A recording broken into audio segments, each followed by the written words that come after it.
We're going to talk about one of the most toxic things we can do for ourselves, because we have all of these spiritual expectations inside of ourselves. This is going to be the start of a little mini series of some of these expectations that you'll recognize you're doing in your life, and it's causing you pain. So if you're interested, stick around.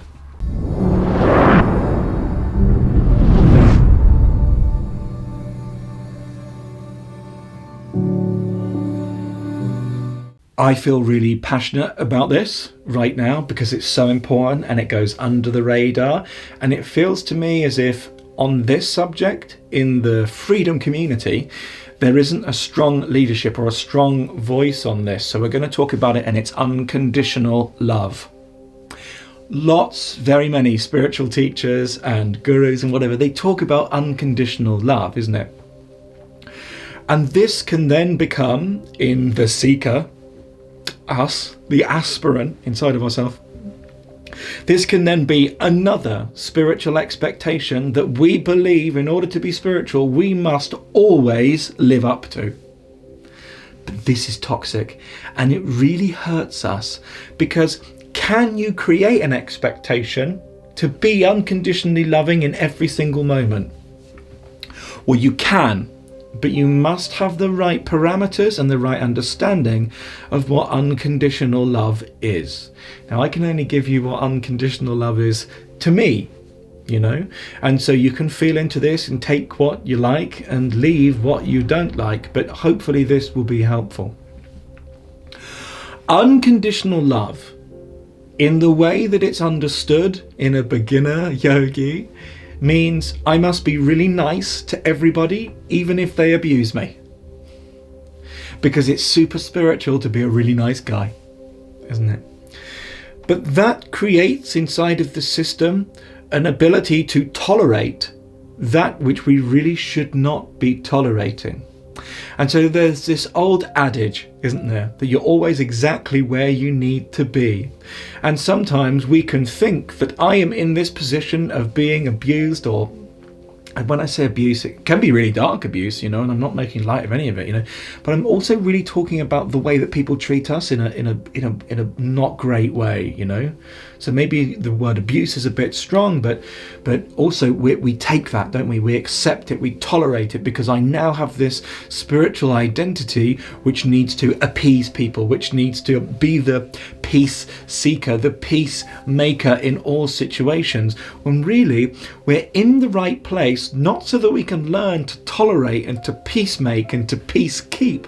We're in the right place to sternly understand that which I'm accepting, which is below par for somebody who is really worthy to be accepting from somebody else. I do not have to unconditionally peace keep, peace seek with you. My role, if I'm in this position of needing to unconditionally love, my role is to understand unconditional love, at least from my perspective, as this.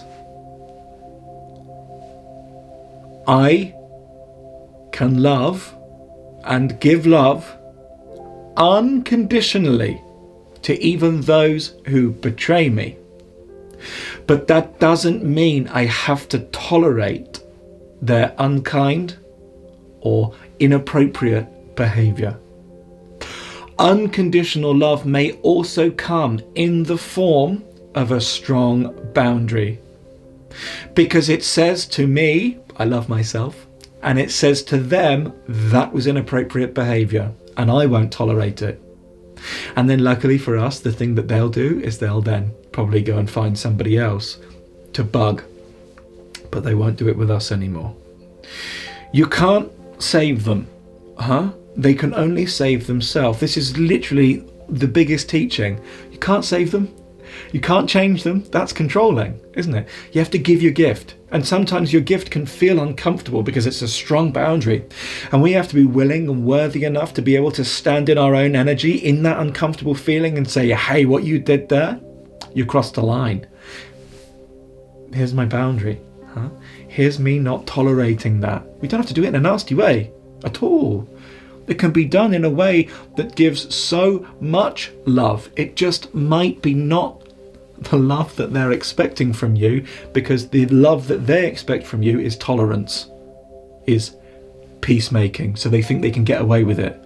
We become a doormat, isn't it, for other people's abuses, and that is not appropriate, isn't it, for ourselves, because it will really begin to screw with ourselves and our self-worth, until the self-worth comes up from the inside and we recognize that it's okay for us to stand up for ourselves and say, hey, what are you doing? You know, what you're doing has no reflection on me, it just makes you look horrible. What's your problem? Kind of thing. Stop doing that. Challenging them, you know, because this is also love for myself, as I'm saying, but love for them too, in the same way, because it shows them where they're not showing up for themselves. It shows them where the divine in them is not shining through, where the infinite in them is not shining through, where they've lost their consciousness, where they've gone unconscious. Now, they don't have to listen, meaning they don't have to change because of that, and we shouldn't create an expectation for them to change.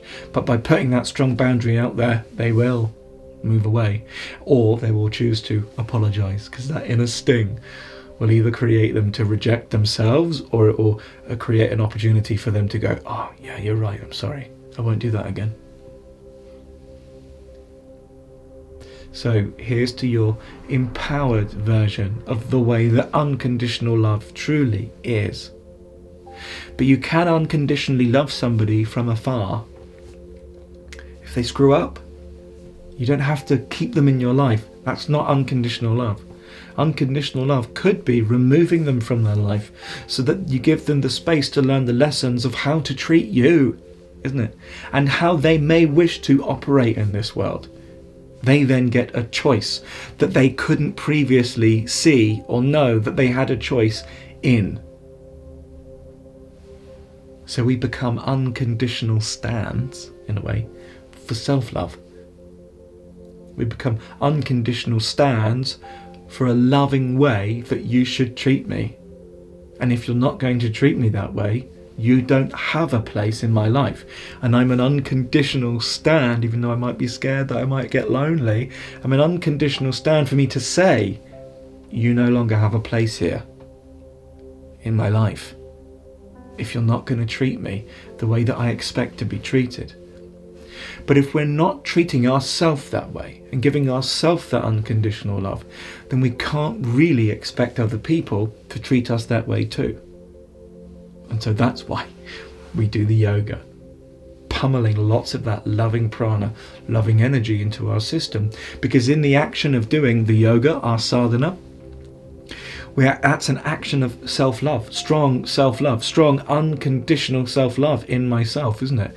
And then the world begins to change a little bit, because as I put investment into my own self-love, my own self-care, the amount of people that come to me that are of the quality of that love that I'm putting inside of myself seem to increase. Things then begin to change, but it all starts with us and the amount of unconditional love I'm giving myself in the many various different ways that we can do that. Now, if you're interested and you want to dive deeper, the Freedom Blueprint is down below. You can apply for it. It's not a free product, it's a paid product. You must invest in yourself, but that is the biggest act of self-love that you could ever do. I know it in me because I've done it with many teachers. Well, actually just one teacher, but I've done it many times. It's good to stay with one teacher once you've found that one teacher, because they know you and you know them and their teachings, and you know that they've got your best interests at heart. And also spending a long time with a teacher allows the teacher to really understand your karma and begin to see what it is that can really help you. And then he or she will give from their unconditional love, which may not feel comfortable, the thing that you need in that moment, just in the same way that you will do as you give what somebody else needs, but also what you need, in the form of perhaps a strong boundary, in the form of that unconditional love. And then they get the opportunity to grow or not. That bit is none of our business, but they will stop bothering us. There's also a free community. You'll have to go to my website to find that. And a freedom toolkit that's completely free. It's not ready yet, but it will be ready in the month of March. Love you lots. Unconditionally. Namaste.